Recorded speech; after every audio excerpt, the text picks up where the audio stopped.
Bonjour, aujourd'hui dans Trajectoire, on reçoit Cédric Tangre Bonjour Rémi, bonjour à tous. et vous avez attaqué la moto parce que le papa, Johan, avait une concession.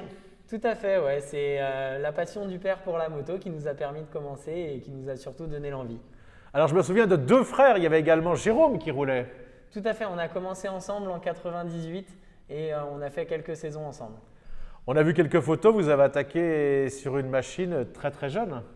Tout à fait, j'ai commencé à 14 ans et sur une 125 cm3, un 125 mytho qui allait à près de 180 km/h, donc c'était assez impressionnant pour cet âge-là. Et en fait, vous avez quasiment fait votre première course au circuit Carole sans expérience, racontez-nous. Ah bah tout à fait, je roulais sur la route avec un 50 à vitesse et comme j'avais pas le droit de rater l'école pour faire de la moto, j'avais essayé la moto seulement 20 minutes avant la première course et on m'a emmené directement aux qualifications après 20 minutes d'entraînement. Je vais vous croiser également ensuite en 1000 Superstock, une belle expérience. Ouais, tout à fait, c'est ce qui m'a vraiment permis de progresser et d'arriver à un bon niveau. Donc 2006 et 2007, c'est vraiment des expériences formidables sur des grands circuits, des beaux circuits et c'était vraiment hyper sympa de faire ça. Alors votre papa, à l'époque, n'a pas trop poussé pour que vous fassiez de la compétition.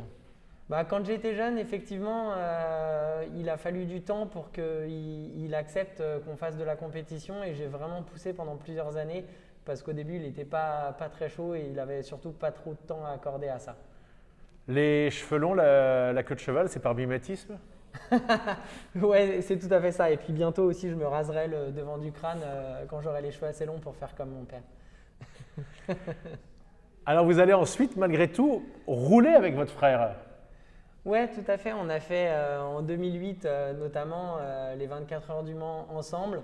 On a terminé quatrième au scratch après avoir été toute une partie de la nuit à la deuxième position devant le CERT, etc. Donc c'est vraiment un souvenir extraordinaire en famille.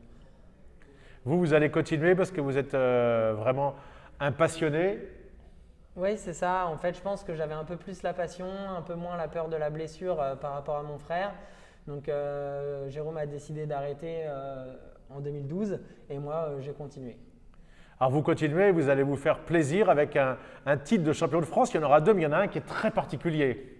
Ouais, tout à fait. En 2015, effectivement, avec mon cousin, on s'est battu pour le titre jusqu'à la dernière course.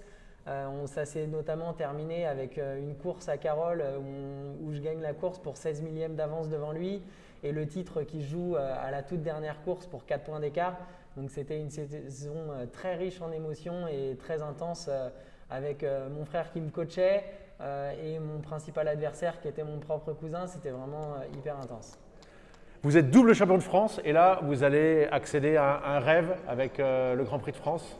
Oui, tout à fait. Après mon deuxième titre en 2017, je me suis fixé pour objectif de participer au Grand Prix de France et ça a été très difficile parce que le budget à mettre en place, trouver la moto, le budget, etc., c'est vraiment une autre catégorie. Mais en tout cas, j'ai réussi à tout mettre bout à bout. On a fait ça encore une fois en famille. Et avec nos propres moyens, on s'est aligné au Grand Prix de France 2018. Donc c'est vraiment une expérience vraiment extraordinaire. Cette saison, vous avez décidé de rouler en triomphe face à un bataillon de Yamaha. Tout à fait. Pour la saison 2020, je me suis aligné en championnat de France. Après 2 saisons en championnat d'Europe, j'ai voulu me relancer un petit peu pour essayer de me battre pour la victoire. Et je suis revenu au guidon d'une Triomphe grâce au team Triomphe Lyon dirigé par Franck Pateau au sein du championnat de France Supersport. Et vous êtes aussi un personnage vraiment atypique parce que, en fait, expliquez-nous où est-ce que vous vivez. Eh ben, je vis sur un bateau dans le centre-ville de Nantes, un bateau que j'ai construit avec mon père là, sur ces 2 dernières années. Voilà, on est parti d'une barge toute plate et puis on y a vraiment construit une maison. Cédric, comment ça vous est venu l'idée de vouloir habiter sur l'eau? Bah, je sais pas, je pense que j'ai toujours eu un rapport particulier avec l'eau et Pourquoi vous étiez bon sur les courses sous la pluie? Ah bah, c'est vrai que ça a commencé comme ça. Mais non, mais je pense que, je sais pas, j'ai toujours aimé le monde marin et ça a été une sorte de rêve. Et quand j'ai habité à Nantes, quand j'ai déménagé à Nantes, j'ai voulu habiter sur un bateau, donc j'ai fait en sorte que ça se réalise. Est-ce que l'année prochaine pourrait être votre dernière année en vitesse, en 2021? C'est possible, on verra suivant les résultats et suivant les budgets que je trouve pour l'année suivante. Mais en tout cas, je repars en 2021 avec la même équipe pour essayer de viser un 3e titre de champion de France. Merci Cédric. Merci Rémi, merci à vous. Salut.